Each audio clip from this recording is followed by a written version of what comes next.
what you want to do is you want to go ahead and grab your extension cable. We've got a 12-footer here. We've also got our white loom. What we're going to do first is we're just going to grab our extension cable, slide it through these cracks right here, just like that. Now what we're going to do is we're going to look for our loom. As you can see here, there's that little slit. So what we want to do is we want to line that slit up going up to the top, so it slides around right like that. Do you have a 1/4 inch bit for me? One extra. And this is the hardest part, but once you get it rolling, not too bad. You just want to pull up, and then we'll get our extension down to there.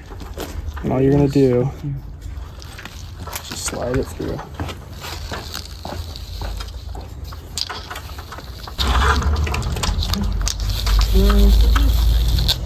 Make sure your extension is nice and straight going in there.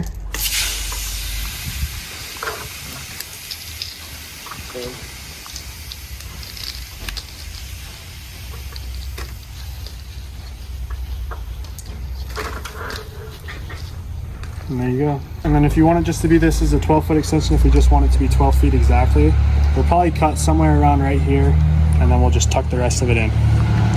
Super simple.